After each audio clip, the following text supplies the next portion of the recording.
Final score, Wrexham 3, Yeovil Town 0. And, well, let's put it this way. On Tuesday, Yeovil Town lost at home 3-0 to Halifax Town, but the score didn't reflect the match at all. Yeovil made some silly mistakes at the back, were turned down 2 obvious penalties and conceded 2 of those 3 goals late on. They really should have won that match. Today they lost 3-0 again, and again the scoreline didn't reflect how the match went, because they were awful. Wrexham could easily have scored 5, 6, 7 goals. They really should have been 4 or 5 up at half time. Wow. I mean, you've got to say you can only beat what's put in front of you, and Wrexham were excellent. So the one quibble is we should have scored more goals. Well, that's not the worst worry to have when you consider that for the first part of the season we were worried about whether we could even create chances. The thing is, though, that Yeovil, I've got to say, that's the worst performance against us this season. Defensively, hilarious, in all honesty. And like I said, at half time it was 3-0. And everybody in the ground scratching their heads and wondering, how is it only 3-0? Wrexham made 4 changes. We reverted back to the sides that started in our last home game against Solihull Moors. Since then, of course, we rotated at Maidenhead, but now we went back to that formation, or that personnel, with Green coming back in ahead of Record at left wing back. Not sure if Record's fully fit, to be fair. Harris coming in centre mid to replace Paul Rutherford. Gold on Matteo was partnered by Dior Angus, who came off the bench, of course, to score on Monday, so he took Chris Sang's place. And at right wing back, Tyler French replaced by Reece Hall-Johnson. There was a downpour before the match. The pitch was looking brilliant, really slick, fantastic work by the groundsman, and testimony to their work all season, because in the earlier seasons, under that sort of pressure, that pitch would have not been playable. And, well, the opening exchanges for the first 2 or so minutes were frantic and end-to-end. Both sides were moving the ball around quickly. Yeovil were looking decent going forwards, and so were Wrexham. But the pattern quickly established of Wrexham repelling Yeovil and then creating chances, because Yeovil's defence was made out of paper. And after 2 or 3 minutes, the pattern changed from end to end to attacking the cop end and Yeovil making mistakes and Wrexham looking to capitalise. Yeovil had changed their shape. They went from a back 4 to a back 3. It would seem to match up with Wrexham. It was a complete disaster. They would abandon it after half an hour, but they'd already let 3 goals in by then. The errors in it, well, I mean, right, firstly, Dickinson, the captain, usually a left back, was filling in as left-sided centre back, but he was slow. Wrexham's worked this out pretty quickly, and it was so easy to pass the ball in behind him for Angus or Davis or any number of players to run in behind and start to cause problems. In midfield, they were just swamped. It was too easy to pass the ball to the edge of their area. They were all over the place. They really, really were. They weren't helped by injuries, I admit, although I'm not convinced that would have made much difference. They lost the one change they made from Tuesday's match. Worthington came in midfield and had to go off very early with an injury. That meant that Skendy had to step up from centre-back into midfield, and then he got himself taken off with a crazy self-inflicted injury, backpedaling, jumping backwards into a centre-back who had a free header and had given a clear shout. He smashed into him and looked to really damage his ribs. So 2 subs on early on for Yeovil. They were all over the place, but they were anyway, and Wrexham started to rack up the opportunities. Green was very progressive down the left-hand side. He swept a great deep cross beyond the far post. Hall-Johnson, unmarked 6 yards out with a tight angle, volleyed it over when he probably just needed to make sure he steered it on target, and he would have had a decent chance of it going in. But the reprieve didn't last long, because Wrexham just kept making chances, kept pressuring Yeovil, and Yeovil just kept giving the ball back and making the most basic defensive errors. Young sweeping in a free kick, Kelleher flicking it on beautifully, and Amatayo against his old team arrived at the same time pretty much as the keeper, Smith. Smith did brilliantly to dive down bravely and get his hands to it, got a boot in the face with his trouble. The ball was worked back out down the right-hand side. Hall-Johnson did brilliantly to beat his man and sent over the most delicious cross to the far post. Defender did well to get there and head it behind for the corner. And the reprieve ended there. Young sweeping a lovely ball in, Pearson losing his man, attacking it and heading it into the roof of the net. His first goal since 2019 against Braintree, and he celebrated it with aplomb. And Wrexham just continued to batter and batter and batter. Breakaway found Harris. Brilliant work by Harris. Breakaway straight from the kickoff. So the ball drops in midfield. Harris wins a 50-50 and then fantastic quick feet to get to the ball for another 50-50 and dribble past his man. Plays a lovely ball round the back. Again, that ball behind Dickinson. Angus one-on-one with the keeper. The keeper just beats him to it. I wonder on a drier pitch, would it have carried through? Because it looked a perfect pass. Then Wrexham pushing on again. Dickinson again at fault.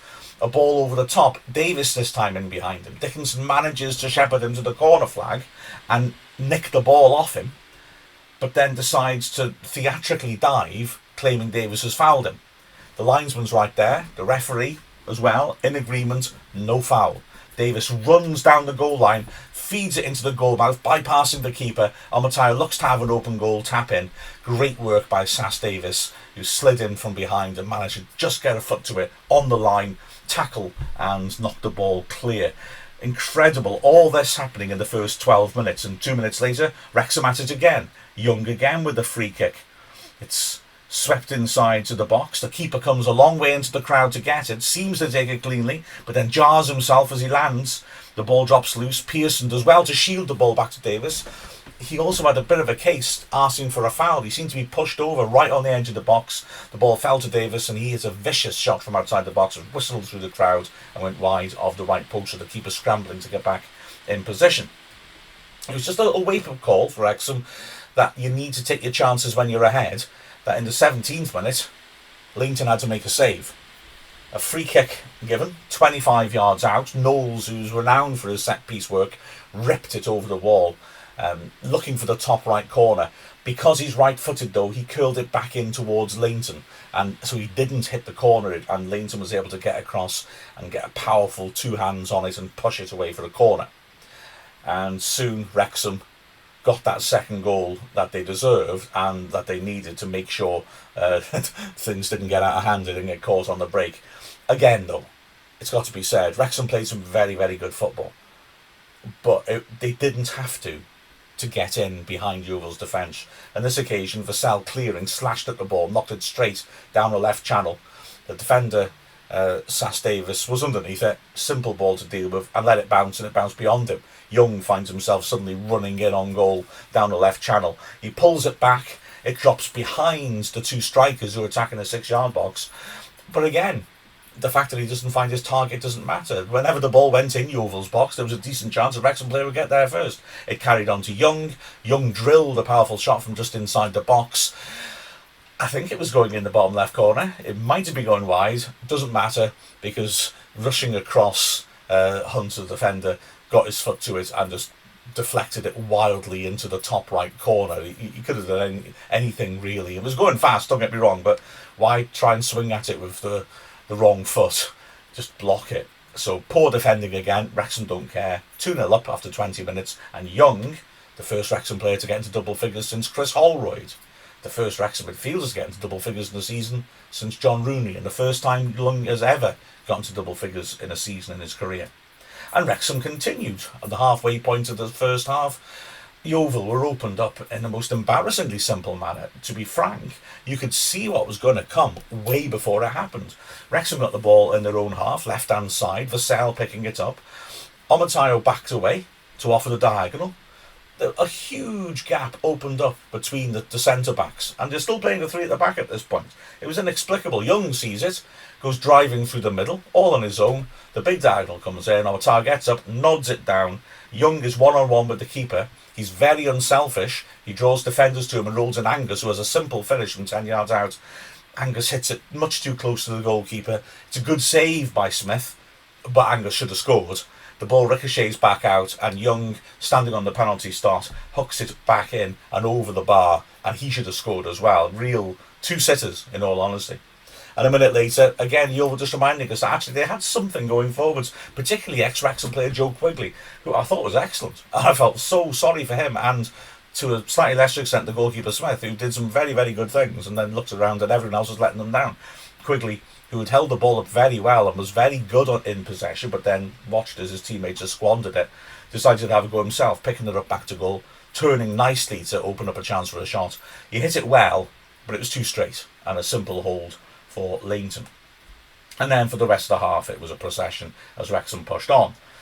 A great ball over the top by Hall Johnson, picking out Angus again, running in behind Dickinson from a narrow angle. He came in, Almatyre was attacking the 6-yard box, and to be honest, Angus got his delivery all wrong. I think it was a cross, not a shot, but it was hit far too strong and far too far in front of Almatyre for him to have any chance of reaching it. Still, Wrexham pushed on, and in the 30th minute got the breakthrough. Chris Dagnall, a player who was on trial with us at the start of last season, a player who, frankly, has always been a good quality player, but I've only ever seen him play up front or attacking wide, was playing as a sort of, centre mid, after a while, pretty much defensive centre mid. He played centre mid last Tuesday as well. It was rather odd. They do have injuries, Yeovil, but this was strange, and he had a poor game. His use of the ball was dreadful. On this occasion, he got the ball 30 yards out from his own goal, miscontrolled it. Jordan Davis nipped in, and Dagnall desperately lunged in and chopped him down before Davis could have a shot on goal. It was only a stay of execution. Davis stepped up for the free kick and ripped an absolute beauty over the wall, and dipping down and dropping into the bottom corner. Lovely dip on it, magnificent strike, another great hit by Davis, and now he's got 7 goals for the season, having not even opened his account till the Bromley match. He's really flying. And Wrexham kept going. This is the point where Yeovil changed to 4 at the back, and I've got to say, they improved at that point. They looked a bit more solid, although I've also got to say Wrexham still carved out some good chances, and also the game was dead now, and Wrexham clearly started to coast. Still made chances though. Angus feeding in Young down the right channel, a great strike from 15 yards out, an excellent save by Smith, who got up to agilely parry it at his near post. And then from the moments later, the ball recirculated.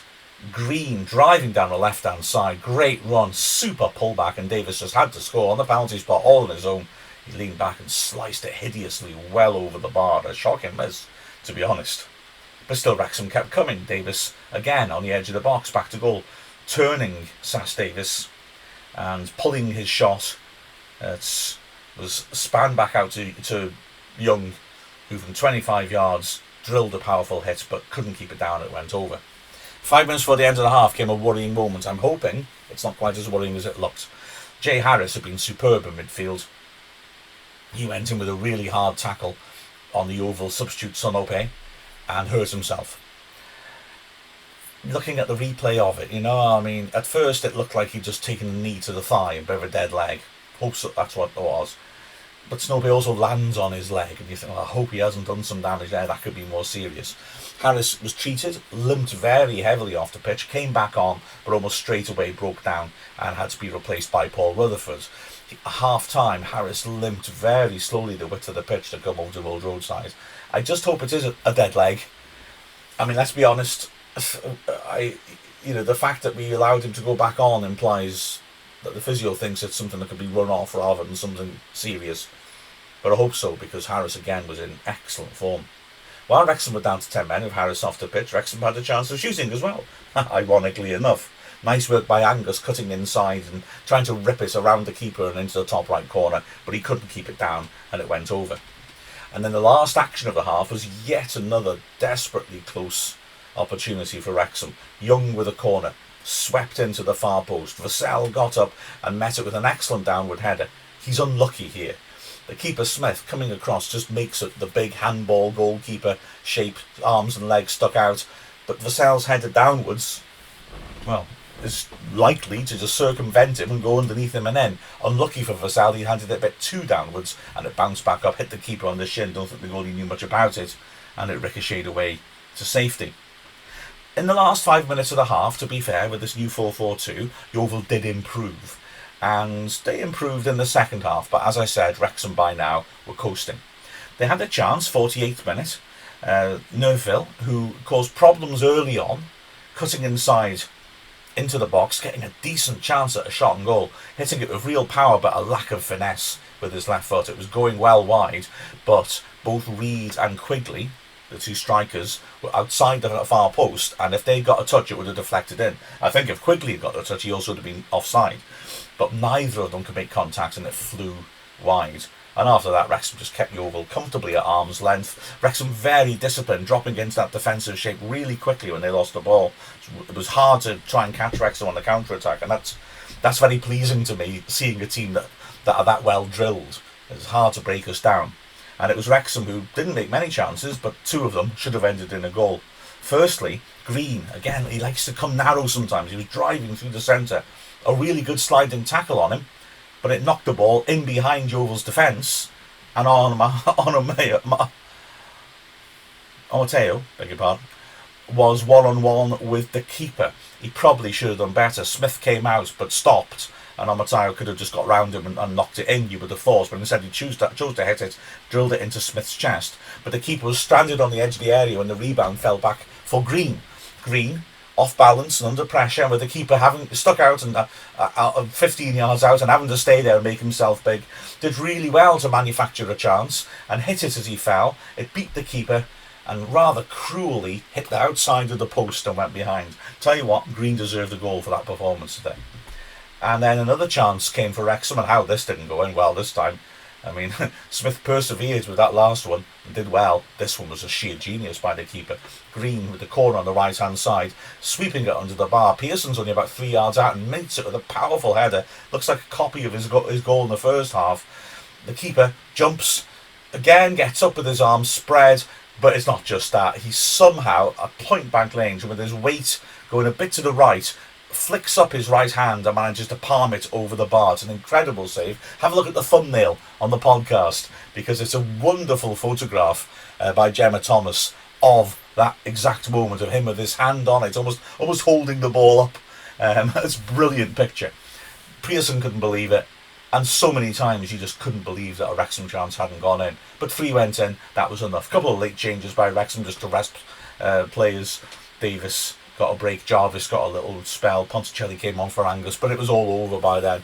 And a smashing performance by Wrexham against a side that really had to take a good hard look at themselves. The performances, Leighton, rock solid, only had one testing save to make and made it very well. At the back, I mean, the defence was very strong. Defended the penalty area really well, especially in the second half when we allowed Yeovil to have more of the ball. But we dropped back into that shape I mentioned before and just invited them to try and attack our penalty area. And when they did, the back three were completely rock solid. Vassell in the second half was enjoying venturing forward. There was so much space all over Yeovil's defence in both halves. Even though it was more compact in the second, Vassell quite often enjoying driving forwards and trying to make something happen. And Kelleher and Pearson just rock solid at the back. Pearson got the goal, of course. The wing-backs, Hall Johnson did well, especially early on, just driving on and trying to cause problems, put some good crosses in the second half, especially with his left foot. On the left-hand side, Green, very similar to his debut.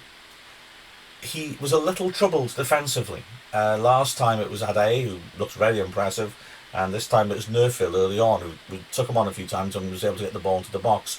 That is a little matter of concern, although to be fair, they both look like good wingers, so maybe that's just fortunate. Comes up against a couple of players like that. But I tell you what, going forward, Green's got something. He's fast, he's direct, he can beat people, he's got good delivery. He looks interesting. It looks like another interesting piece of scouting by Keats to bring him in, because he looks like he's a player. In the middle of the pitch, as well, he can deliver set pieces. He put some lovely corners in the second half. In the middle of the pitch, well, Harris was excellent. I mean, Wrexham just bossed the middle of the pitch, especially in the first half when the game was still alive. Harris winning tackles, playing good balls in behind, completely in control of the game. It's a great shame that he went off injured. Let's hope he's all right. Alongside him, Young again, perpetual energy, driving into spaces, driving the team forwards, getting on the end of loose balls. Wrexham were always first to the second balls, and Young was getting on the edge of the box and loosing off shots and teeing players up. Excellent performance by Young, and again, good set-piece delivery. And Davis, a masterclass in the first half by Davis. He was quite quiet in the second, but in the first half, he was unplayable. He was playing prompting passing balls in, running beyond the strikers, scored that goal. Magnificent performance by Jordan Davis. Up front, Angus again is running and pulling people out of position and running in behind defence, just turns defences, troubles them. He's really added an extra dimension to Wrexham going forwards, even when he doesn't score. And, frankly, he would have been very disappointed that he didn't score. That was a defence that was there for the taking. He did have chances, and he'll kick himself. And Amatayo, I suppose, likewise. He will be frustrated. I mean, he had that great chance early on, but the keeper did well to save it at his feet. He had that great chance one-on-one in the second half. He also had the one he attacked in front of an open goal and was beaten to. He will be disappointed that he hasn't got another goal. But his work as a target man was excellent. He caused problems. He won a good fair share of headers. He made the ball stick up front. Great stuff. Rutherford came on, of course, early and ended up having 50 minutes, and he should be applauded because he was, as always, full of energy. Got again to a lot of second balls, drilled things forwards, and made some similar runs to Angus, trying to break down the behind the centre-backs, which meant that ball down the line by Hall Johnson or Kelleher was always on. And I thought his energy was impressive. And the other two subs didn't get much time to do anything really. Smashing performance. Che, Long and I in the commentary both agreed. Probably Luke Young man of the match, although Davis, obviously, you have to tip a hat to him. He was magnificent, but maybe quietish in the second half, whereas Young was dominant throughout. But there were so many good performances in this. I tell you what, it was a joy to watch if you're a Wrexham fan. It was also interesting because fans weren't quite back, but it felt like it wasn't a million miles away. Just before half-time, I suddenly heard people chanting, "Wrexham, Wrexham, Wrexham," and realised it was the fans in the turf. Brilliant to hear that. Wrexham fans celebrating at the ground, or just outside it. And the same about a minute before the end of injury time. You could hear them all singing Wrexham home. It was great to hear. Although in some ways, this game was a good advert for not having fans in the ground, because, to be honest, if any poor devil travelled all the way up from Somerset and then after 10 minutes was thinking, I might as well go now, this game's over, maybe that's a good reason not to have supporters subjected to the sort of suffering their teams sometimes put them through. But anyway, swings and roundabouts, Wrexham stay in the playoffs, Wrexham keep that momentum going with the final score of Wrexham 3, Yeovil Town 0. I'm Mark Griffiths from the Wrexham AFC media team. Thanks very much for watching. Please subscribe as well so you don't miss out on any of our content, and click the bell to get notifications.